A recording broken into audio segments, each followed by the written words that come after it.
Es decir, 38 millones de personas. Fíjense, yo creo que, no sé cómo anda España o Madrid concretamente, pero estamos hablando de casi podría ser una autonomía, ¿no? Esta cantidad de niñas y niños. Es la tercera parte de la población. Somos un país con bastantes jóvenes, con un bolo demográfico, incluso a veces se dice, ¿no? Sin embargo, lo que observamos es que no siempre, ni todos los esfuerzos, ni todo el presupuesto, no solo todo, no, niñas y niños no se llevan el 30% de la atención pública, no se llevan el 30% de los pesos. Entonces esto representa desafíos para poder garantizar sus derechos, ¿no? La siguiente, por favor. Estamos en un contexto también complejo en este momento, ustedes seguro lo saben, en donde hay unos grados de inseguridad que han ido creciendo y que han puesto en jaque a nuestro país. Y la estrategia que se ha construido desde hace muchos años, ¿no? Por lo menos en los últimos 3 gobiernos, que han sido de 3 partidos distintos, ha habido una consistente estrategia de militarizar, por ejemplo, la Guardia Nacional, militarizar las carreteras, etc. Y esto ya en el examen periódico universal que les comentaba que se hizo en enero, se está señalando muy claramente por parte de todos los países que esta tendría que ser una estrategia distinta. ¿Por qué? Porque se están colocando las armas, los riesgos, allí, demasiado cerca de los territorios de niñas y niños. Y entonces empezamos a ver algunos datos de violencia que preocupan, ¿no? La siguiente. Este sistema de protección integral de derechos de niñas, niños y adolescentes que les comentaba es una construcción por la cual las organizaciones luchamos mucho, batallamos mucho, estudiamos, diseñamos. No siempre sucede en México, seguramente acá pasa algo parecido, que las organizaciones impulsamos y respaldamos instituciones, también organismos internacionales la han defendido, y ahora mismo este CIPINA está en un poco de riesgo. Hay planteamientos actualmente dentro del gobierno en nuestro país que están diciendo que tendría que hacerse una simplificación administrativa y enviarles al lugar en donde con un enfoque más asistencial y sin garantizar derechos tendría que estar. Entonces estamos muy alertas por eso, porque lo consideramos un riesgo, ¿no? La siguiente, por favor. Lo que les comentaba, el presupuesto que se dedica a las infancias a menudo es poco, es cortito.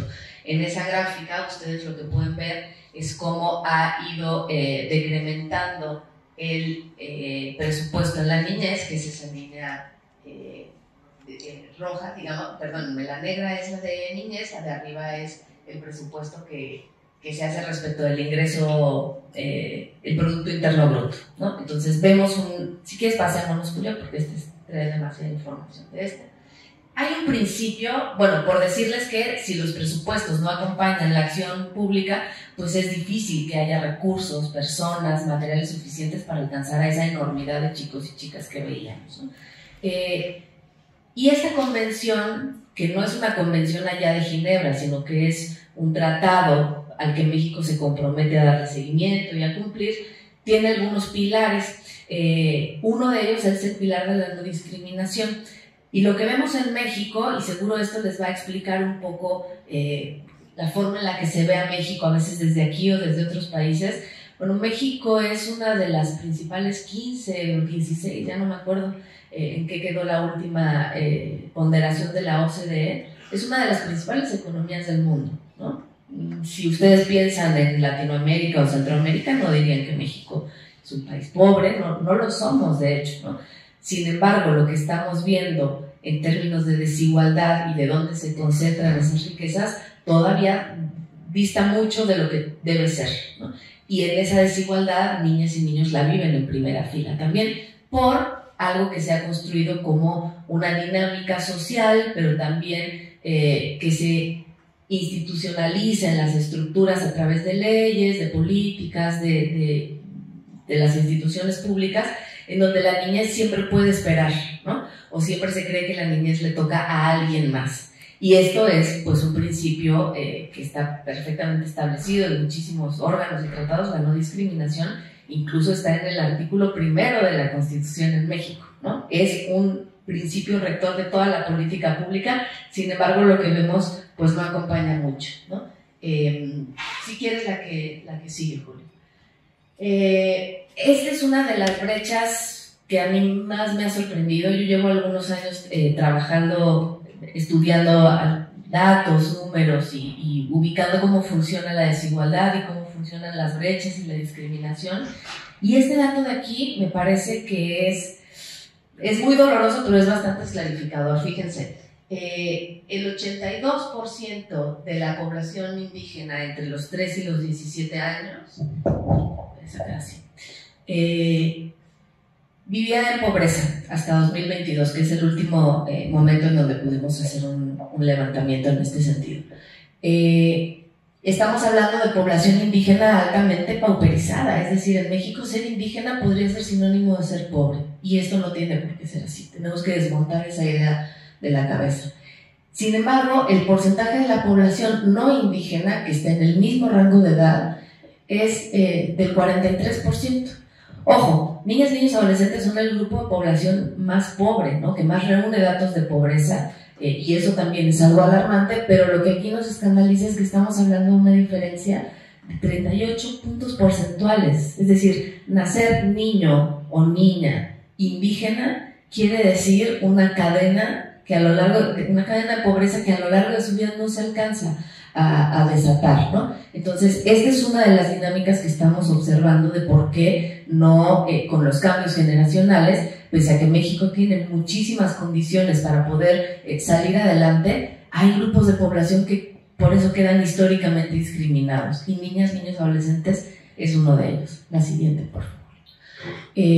Por ejemplo, por hablar del derecho a la no discriminación, que es el segundo principio de esta Convención de las Naciones Unidas, de la que México forma parte, pues algunas de las cosas que empezamos a ver ahora en las sociedades que se abren más a determinados temas, la diversidad sexual, ¿no? Que uno diría, no, pues eso tendría que suceder desde los 18 años, y no, empezamos a ver datos científicos incluso de que desde muy temprana edad niñas, niños y adolescentes desarrollan su identidad. A veces desde los 4 años ya hay elementos en donde chicos y chicas dicen, pues no me identifico como un chico o como una chica o como ninguno de ellos.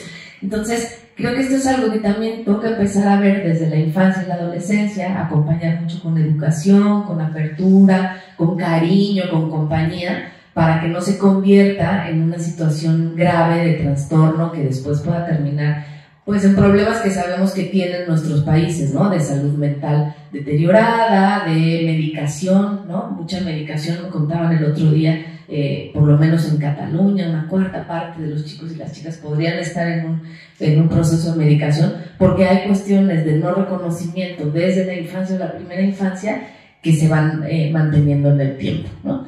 La siguiente, por favor. No, la siguiente... algo que tiene que ver con, perdón, sí, la anterior, Julio.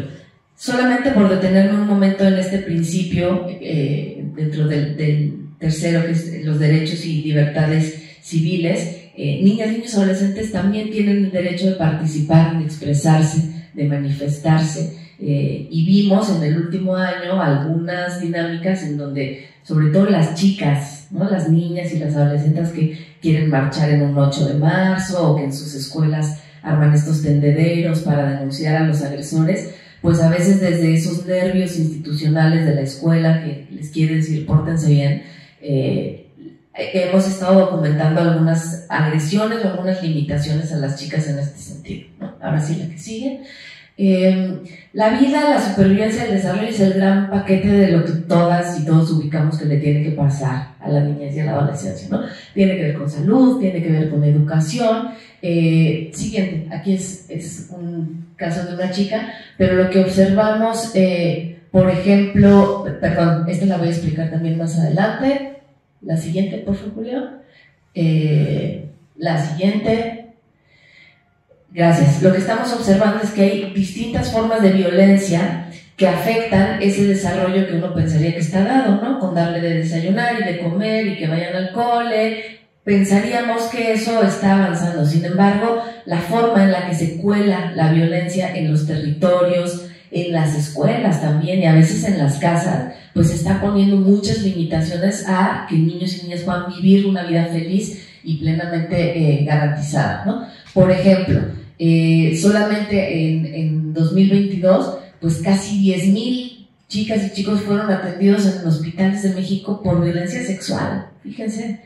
Y estos son los casos que llegaron a atenderse en el hospital, ¿no? Siempre decimos, pues muy probablemente ese dato no fue la primera vez que pasó y es lo suficientemente grave como para que la familia decida acercarles a los hospitales, ¿no? Y este es un dato que nos parece gravísimo, también porque cuando lo hacemos, cuando lo analizamos con enfoque de género, vemos que el 93% de esos casos son contra niñas, contra adolescentes, mujeres, ¿no? Entonces hay que aprender a ir leyendo en clave de niñez, pero también con esos otros filtros que la humanidad ha desarrollado y que se han construido para entender dónde y cómo se enraizan estas dinámicas, ¿no? La siguiente, por favor, Julio. Hay varias formas de violencia, la violencia familiar también está muy presente. De nuevo, el 89% de los casos son contra las chicas. Simplemente en el año pasado documentamos que más de casi 23,000 chicos y chicas llegaron a los hospitales por violencia familiar. Y bueno, la incidencia de violencia dentro de las familias, sabemos que durante la pandemia se incrementó, ¿no? Por la enorme presión que implicaba el confinamiento, los toques de queda, etcétera. En México fue el segundo país, más bien el penúltimo país, el segundo país que más se tardó en volver a las escuelas. Y eso nos ha traído algunos efectos en términos de sindemia, de cómo el COVID afectó. Y sin lugar a dudas, la violencia dentro de las familias, que se empezó a notar muy claramente desde 2020, no ha cesado. Y eso es un poco lo que fuimos a decir en el comité en Ginebra. Esta violencia que se instaló en un contexto pandémico o sindémico no se ha desinstalado, ¿no? La siguiente, por favor. Por hablar de modalidades alternativas del cuidado, que es algo que aquí en España yo he escuchado que se trabaja mucho y hay unos grandes esfuerzos por generar esos modelos alternativos cuando no hay un papá, una mamá, una familia o personas cuidadoras. Pues hay un esfuerzo, ¿no?, de las instituciones y del Estado español para poder proteger a estos niños y niñas, de lo cual yo creo que podríamos ganar mucho en un diálogo constructivo desde México, porque lo que estamos observando allá es que por un lado se institucionaliza muchísimo a los chicos y chicas, no hay suficientes familias de acogida o de cuidados alternativos, no hay familias que digan, sí, este chico puede venirse conmigo hasta que cumpla los 18 o hasta que se resuelva su situación, etc. Y además estamos viendo, que es algo que creo que también sucede acá, pues un incremento en la migración tan importante que hace que muchos de esos chicos y chicas estén en estas instituciones. Y lo que nos preocupa es que históricamente estas instituciones han tenido muchas dificultades en construir un modelo de protección que no sea violento, que no sea restrictivo de derechos. Y recordamos justamente en Ginebra, hace 2 años, este chico que ustedes están viendo aquí, llegó con 4 años al albergue en el que le tenían que cuidar, y con 14 años el enfermero, después de que este chico protagonizó una especie de motín para pedir que les dieran mejores comidas, que pudieran hacer salidas, etc., lo golpearon tanto que perdió la vida. Entonces este es un caso extremo, como un pico del iceberg que muestra todos los niveles de violencia, de desigualdad que puede haber en estas instituciones. Por eso la importancia de generar modelos de cuidado alternativo que no pasen por la institucionalización, ¿no? La siguiente. Y queríamos hacer un in memoriam a este niño que, pues, por supuesto, nos duele y nos tiene que doler en el mundo, ¿no? Que un niño muera en estas condiciones. Siguiente, Julio, porque esta la voy a mostrar después. También la siguiente. También la siguiente. Esto un poco lo dije. Uy. Sí, bueno. Esto un poco lo dije ya cuando les hablé de la educación, cómo se ha afectado por efecto de la sindemia. Pues observamos que hay rezago educativo como herencia del COVID, y observamos también que este rezago educativo ha aumentado. Ahí está, y esta es un poco la finalidad de este informe, poder analizar dónde están los focos rojos o los focos naranjas para poder intervenir adecuadamente.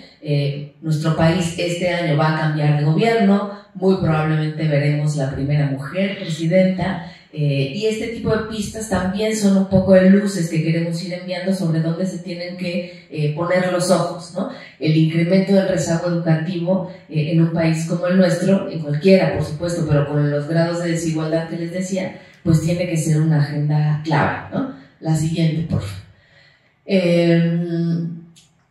Sí, la trata, la explotación, la generación de materiales de abuso sexual infantil es algo que también sucede mucho en México, dentro de un contexto, pues sí, de impunidad y a veces de complicidad de algunas personas que desde el servicio público no saben, prefieren voltear a otro lado, sistemas que están saturados, etcétera, pero esta hoy por hoy es una constante en muchos de los estados de nuestro país, ¿no? El uso de sus imágenes, la producción de materiales en donde chicas y chicos son protagonistas de distintas historias, sobre todo con la pornografía, pues es algo que nos está preocupando también, ¿no? La que sigue, Julio. La que sigue, porque de esa decimos más ahora. El año pasado también visitó a nuestro país el relator sobre derecho a la libre manifestación, y lo que le reportábamos es que hay una tendencia a detener a chicos y chicas, sobre todo a los adolescentes, una especie de mandato adulto de obediencia que con los niños y niñas pues se llama irles educando, tener paciencia pedagógica, pero que con los adolescentes es especialmente duro, y la cantidad de detenciones y a veces de detenciones con abuso de fuerza están ahí presentes, ¿no? En los centros de internamiento para adolescentes a nivel nacional, pues fíjense, hay más de 1.500 personas que ingresaron solamente en el 2022, ¿no? Claro, estamos viendo un incremento del crimen organizado, estamos hablando de cuestiones como el reclutamiento, es algo de lo que ya se empieza a saber, y el comité ahora en Ginebra pues ya le llamó la atención el hecho de que en un país como México hayamos empezado a hablar de reclutamiento de niñas, niños, adolescentes, como si esto fuera un contexto de guerra, ¿no? Pero bueno, el estándar internacional, si quieres avancemos, Julio, para ir a eso también. El estándar habla de que podría ser considerado como reclutamiento, ¿no? Por hablar de derecho a la vida, la supervivencia y el desarrollo, en el derecho a la salud observábamos que más del 42% de la niñez y de la adolescencia en el país presentaba carencias por acceso a la salud. Ahí también hay un área de oportunidad, un área que atender, y el derecho a un nivel de vida adecuado, pues lo analizábamos hace un momento también, ¿no? Como casi la mitad de la población de niñas y niños está en pobreza, y todavía más cuando se es indígena, ¿no? Siguiente, por favor. La violencia, y esta es la parte dura que trabajamos en Redim y que no nos gusta hablar de ello, y que nos gustaría que la imagen de nuestro país fuera pues tan florida y tan gozosa como también puede ser, pero nos sentimos en la obligación y en el compromiso con todos esos niños y niñas que han vivido violencia, de levantar la voz en México, en el mundo, en donde haya personas que nos quieren escuchar, porque la violencia que están viviendo los chicos y chicas allá es muy seria. Solamente en el año pasado, más de 2.000 niñas, niños, adolescentes fueron víctimas de homicidio, fíjense. De estos, los homicidios dolosos fueron estos 815 que ven, es decir, homicidios con la intención, ¿no?, de matar. Y esto es altamente preocupante, esto es algo que no nos podemos permitir, ¿no? La siguiente. Preocupa también que dentro de ese escenario de el binomio muerte y niñez, que no debería existir y que es disruptivo a cualquier mente, los feminicidios de las niñas y de las adolescentes, si me permiten el neologismo, pues también está allí muy presente. Y nos preocupa muchísimo, porque en un país al que le ha costado literalmente sangre, sudor y lágrimas hacer que el feminicidio se reconociera, se tipificara. Yo viví un tiempo acá y recuerdo que este también es un problema en el Estado español. Cuando yo vivía acá, una mujer cada semana podía perder la vida por parte de sus compañeros sentimentales, sobre todo en aquel tiempo. Y aquí lo que nos preocupa es la mezcla de esa violencia machista con la indiferencia de la violencia adultista, y que entonces sea posible que 68 niñas o adolescentes hayan muerto en solamente un año por motivo de género, no en los otros, ninguno de los casos de homicidio o muertes de otra naturaleza, por motivo de género, ¿no? Y aquí, por ejemplo, hay que reconocer que vamos mejor, ¿no? El año anterior en México hubo 93 de estos feminicidios. Se reconoce, se agradece que vayamos mejor, pero no nos podemos permitir ser el país en donde 68 chicas pierdan la vida por feminicidio, ¿no? Siguiente. Las formas de violencia, ya lo veíamos, también se están expresando hacia niñez y adolescencia. Ya les explico un poco de la violencia sexual, la familiar y la física, pero también con extorsiones y secuestros, sobre todo con el incremento, bueno, no el incremento, pero la hiperactividad todavía de los grupos del crimen organizado, que no solamente es narcotráfico, no solo es esa película o esa serie de Netflix que vemos sobre México.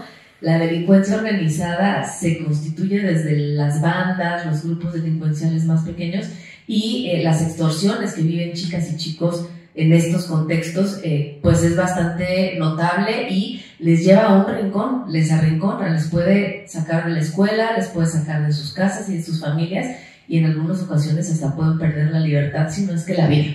La que sigue. Nos preocupa mucho también, y esto seguramente ustedes lo saben, lo habrán escuchado, nuestro país vive actualmente una muy dura crisis de desapariciones. Y yo sé también que en este país las desapariciones son una agenda que duele y que se ha ido descubriendo de a poco en los distintos pasos de la historia. México alcanzó y superó la cifra de los 110,000 desaparecidos el año pasado, cifra oficial. El año antepasado, perdón. Es una crisis enorme, es una crisis de unas dimensiones que hacen muy difícil administrar incluso los números, los datos y las cifras.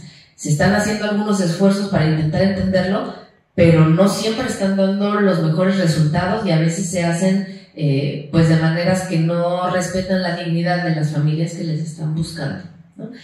Y si bien es cierto que allá afuera en el mundo y en nuestro país, por supuesto, ya se sabe que hay una crisis de desapariciones, lo que no se sabe mucho, y casi ninguna persona en México tampoco lo sabrían, y el Comité en Ginebra también se sorprendió por ello, el 17% de las personas que están desapareciendo en México son niñas, niños y adolescentes.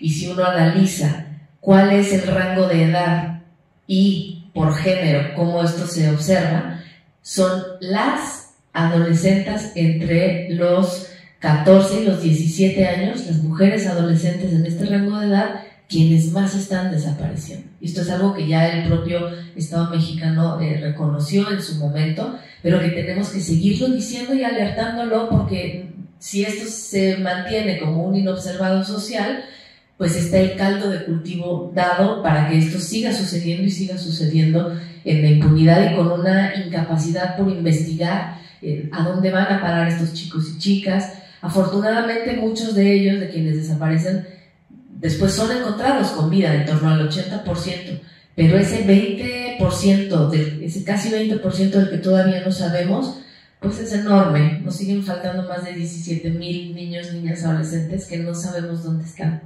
Muchos de ellos migrantes, incluso, ¿no?, que vienen sin la compañía de sus familias y que se convierten en carne de cañón para los grupos criminales allá. Entonces, en Redim estamos muy consistentemente comprometidos con visibilizar a la niñez dentro de esa problemática y a generar también instrumentos, que los hay, y hay protocolos de búsqueda especializados en niñez y adolescencia para poder atender con enfoque de niñez esta crisis, que no es nada más una crisis que esté pasando en el mundo adulto, que está sucediéndole a niñas y niños, ¿no?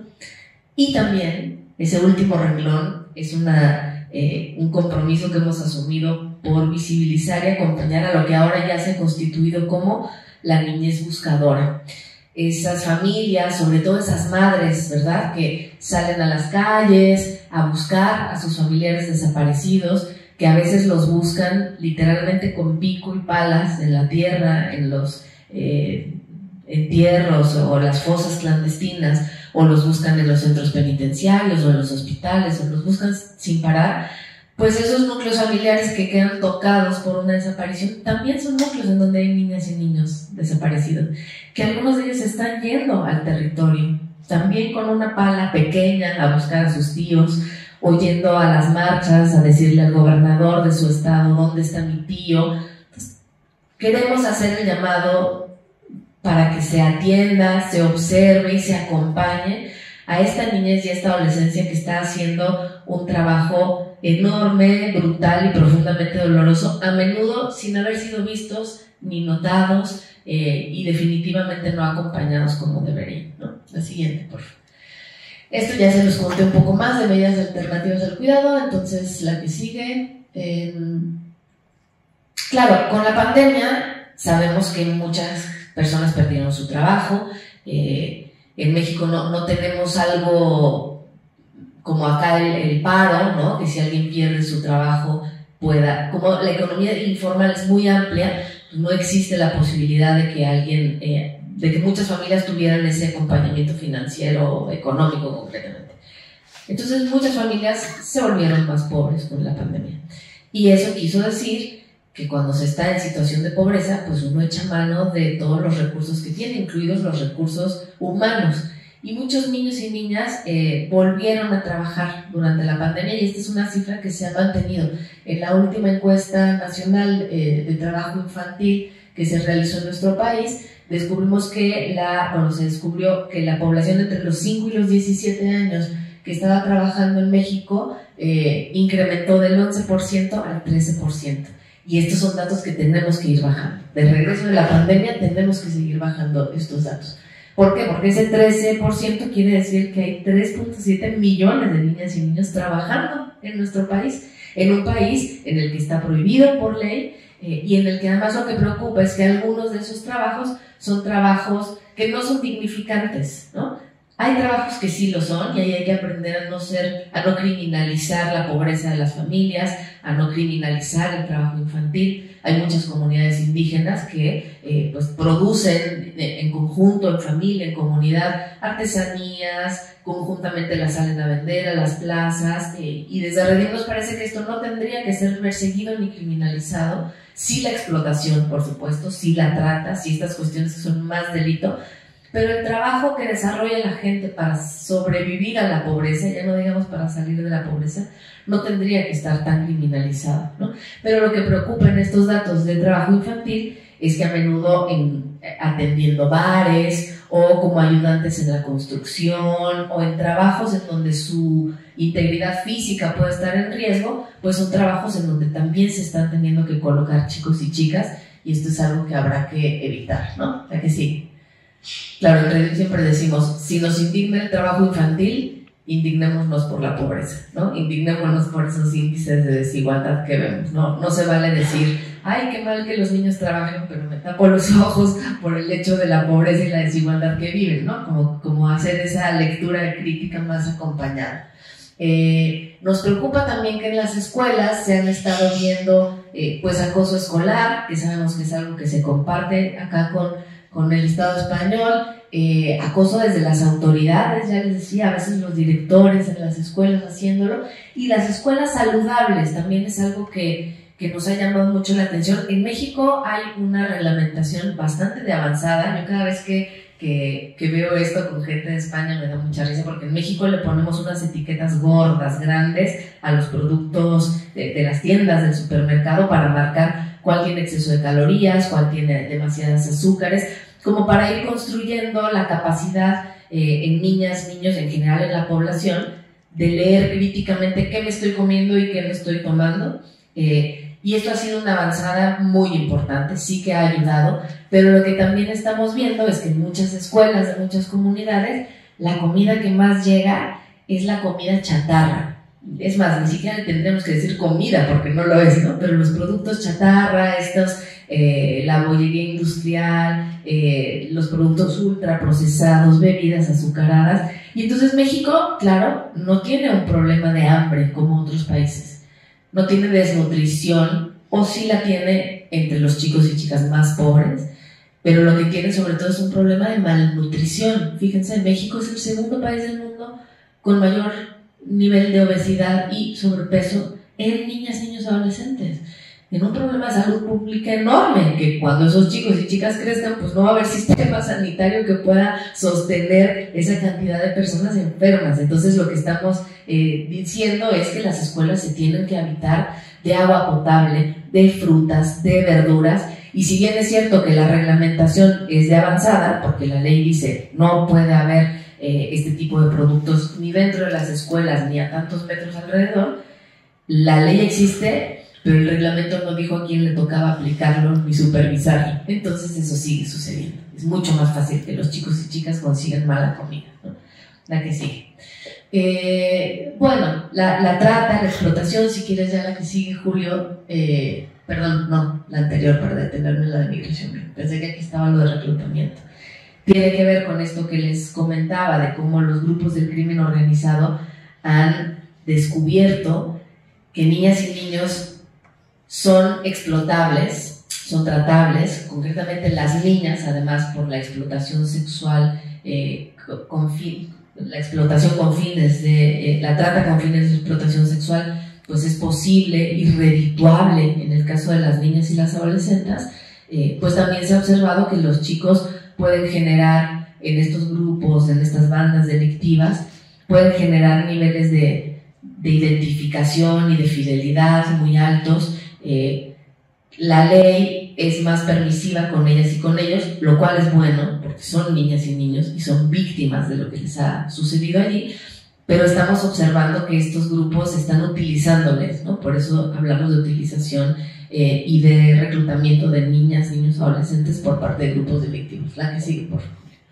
La migración es algo que nos preocupa, que nos ocupa. Entre DIM tenemos algunos proyectos para poder diseñar mejores atenciones a la niñez migrante, y en eso siento que hay bastante paralelismo entre nuestros dos países, porque enfrentamos una migración que viene del sur, digamos, que aspira a llegar al norte, pero que mientras esos chicos y chicas están acá o allá, el Estado tiene el deber de garantizar su protección, su cuidado, su alimentación, porque ese es el estándar que se ha construido, ¿no? Y no vale decir, pues no son de los míos, porque la niñez es toda nuestra, ¿no? Todos los niños de todos los lugares nos tocan a todas y todos. En México observamos que hay una disminución, por ejemplo, en la cantidad de niñas, niños, adolescentes repatriados, pero una disminución que no se hace suficiente, ¿no? Más de 21,000 casos de chicos y chicas repatriados de Estados Unidos hacia México. Se registraron también más de 91,000 migrantes en situación irregular, en un aumento tremendo, casi un 70% aumentó la cantidad de chicos y chicas hacia nuestro país, en donde además el contexto hace que a menudo se criminalice a sus familias, se les persigue, pese a que la ley dice otra cosa, se les retiene en lugares que no garantizan su libertad, y en donde los países no nos estamos articulando bien. El chico que sale de Honduras y que pasa por Guatemala y que llega a México es un borrón y cuenta nueva cada vez. De ahí que impulsemos desde Redim la idea y la noción para ser construida de un mecanismo transnacional de protección a la niñez. Si los países pueden ponerse de acuerdo en un tratado de libre comercio sobre con qué reglas va a circular el producto material, ¿por qué no pensar que sí podemos ponernos de acuerdo en con qué reglas van a circular estos chicos y chicas, de manera que vayan protegidos y con sus derechos garantizados, ¿no? La siguiente, bueno, sí, esto es parte de lo que les comentaba sobre el reclutamiento forzado y lo que calculábamos. No hay cifras oficiales, pero en un estudio que pudimos realizar con el apoyo de la Embajada de Alemania, observamos que entre 145,000 y 250,000 niñas, niños y adolescentes podrían estar en riesgo de ser reclutados, ¿no? Ojo, ahí siempre hay que saber que estos chicos y chicas son víctimas de la extorsión, ¿no? Tu papá está en la cárcel y si tú no haces lo que yo digo, le va a pasar o te va a pasar algo. Yo siempre recuerdo el caso de una chica, fíjense esta historia, que le tocó presenciar el feminicidio de su madre, y ese fue un feminicidio que no se investigó adecuadamente, aunque toda la comunidad sabía quién o quiénes habían sido los responsables del feminicidio. No se investigó ni se sancionó adecuadamente, y cuando esa niña creció un poco más y llegó a la adolescencia, decidió, entre comillas, aceptar el ofrecimiento que le hizo un grupo criminal para poder hacer justicia por propia mano, como se dice, ¿no? Entonces, estos chicos y chicas están viéndose obligados y forzados a vivir un tipo de vida que no les debería de tocar de vivir, ¿no? Listo.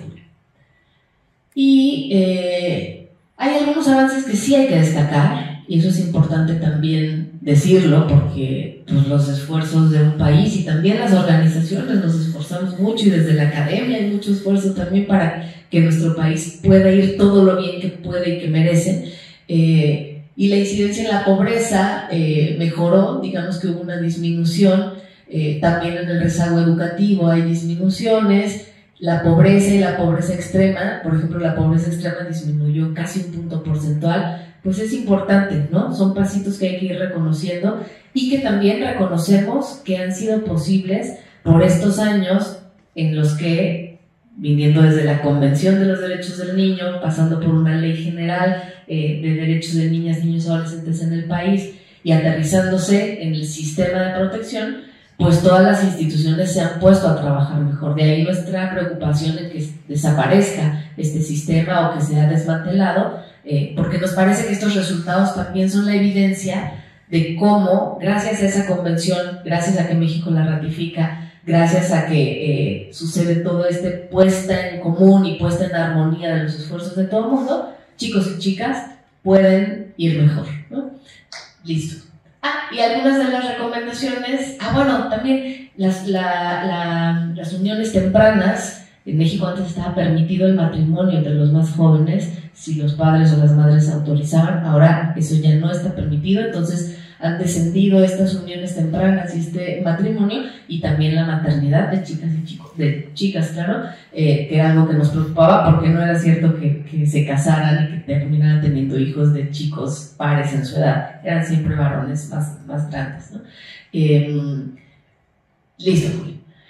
Hay algunas recomendaciones, y ya con esto cierro, que hicimos en este informe, que hacemos públicas, que hicimos públicas en Ginebra y que ahora queremos hacer públicas aquí. La semana pasada lo hicimos en Barcelona, en todos los lugares que sea posible, en donde vamos dando algunas pistas, ya les decía, en un México en el que vamos a vivir un cambio no solo en la presidencia, sino en muchas de las gobernaturas, de los estados, que así le llamamos allá. Hay pistas que hay que seguir, ¿no? Por ejemplo, hay un protocolo de la Convención de los Derechos del Niño, que les he contado, en donde se habla de cuál es la mejor forma de que niñas y niños se comuniquen con el comité. Que un niño o niña no necesite de una persona mayor de edad para decir, tengo un problema, tengo una preocupación, me gustaría tener acceso a las Naciones Unidas. Ese es un protocolo que hoy por hoy nuestro país no ha ratificado, y es un contexto perfecto para recordar que tenemos que avanzar en esa ratificación de este protocolo. Seguir fortaleciendo a este sistema que les digo que pone en la mesa al de agua y saneamiento, al de transporte, al de energía, al de la Guardia Nacional, al de la Policía Cibernética, a pensar en clave de niñez. Este sistema nos parece que se tiene que seguir fortaleciendo, no solo no desmantelarlo, sino avanzar en su fortalecimiento, porque sí que hemos visto resultados, ¿no? Avanzar en la implementación de los protocolos para buscar a niñez y adolescencia desaparecida, que es algo que les comentamos que nos preocupa mucho. Poder tipificar el reclutamiento, esto que les estoy contando de los grupos delincuenciales, toman a los chicos y chicas, se aprovechan de ellos, hacen que hagan cosas terribles, algunas de ellas delitos terribles, muy graves, ni siquiera está tipificado. Entonces necesitamos avanzar también hacia que eso se reconozca en el Código Penal y que se les reconozca a niñas y niños como víctimas, porque a veces hemos visto que hay una gran capacidad para castigar a un chico que delinquió bajo la orden de un grupo delincuencial, pero no hay la misma capacidad de enjuiciar al adulto que reclutó a ese niño para que llegara a hacer eso, ¿no? Entonces ahí tiene que haber un cambio de tuerca. Garantizar mejores investigaciones, garantizar un mejor acceso a la justicia. Chicos y chicas se enfrentan muchos obstáculos para que una vez se vulneran sus derechos haya acceso a la justicia, entonces mejorar todo esto. Lo siguiente, Julio. Y las recomendaciones concretamente en materia de migración tiene que ver con esto que les contaba de seguir avanzando hacia que las familias se reunifiquen, que no importe cuál es el estatus que tiene el papá, si es distinto al de la mamá, que los niños y niñas no sean separados nunca, nunca, bajo ninguna circunstancia, de sus familias, que no se les devuelva a los lugares de origen en donde está la génesis de la violencia y de lo que les ha hecho huir. Y las recomendaciones, y me importa mucho cerrar con esto, que hacen los propios chicos y chicas. En Redim trabajamos con muchos niñas y niños, las organizaciones de Redim, que son más de 80 asociadas en esta red que somos, trabajan directamente con niñas y niños, y lo que escuchamos una y otra vez que nos dicen es: por favor, tómennos en cuenta, por favor, escuchen nuestra voz. Y por eso siempre me gusta cerrar con este mensaje, porque pues somos un poco embajadores de eso, ¿no? Y a mí me toca decir lo que ellos y ellas una y otra vez nos están diciendo. Tómenos en consideración, no nada más escúchenos pues porque es tierno ver a niños y niñas en las Naciones Unidas, no. Modifiquen lo que están haciendo, diseñen un presente y un futuro basado en nosotros, en lo que nos preocupa y en lo que proponemos. Y creo que ese es el llamado, pues sí, hasta de esperanza, que me gustaría dejar para cerrar, porque en la escucha de los niños y niñas están muchas de las claves que hoy por hoy no logramos ver. Tenemos ceguera de taller y tenemos ceguera de edad, entonces tenemos que escuchar lo que están proponiendo y lo que les está preocupando, chicas y chicos, porque es su derecho, porque son inteligentes, son capaces, son innovadores, y porque hoy por hoy este mundo está siendo ordenado y diseñado por personas que ya no vamos a vivir en él. Entonces necesitamos que todo lo que se hace para el futuro inmediato y para el futuro medio contemple e incorpore las opiniones y las propuestas de niñas, niños y adolescentes, que déjenme decirles, son estupendas. Llévense hoy el ejercicio de tarea a casa, búsquense a un niño o niña y díganles: ¿tú qué harías con tu país si llegaras a ser presidente, si pudieras estar en algún gabinete? ¿Qué es lo que harías? Tenemos que darnos la oportunidad de escucharles, porque en serio hay ideas maravillosas que tendrían no solo que alegrarnos, sino pues darnos luz y esperanza para lo que sigue. Y pues la siguiente, me parece que sí, ya estamos. Pues muchísimas gracias por su atención a este informe.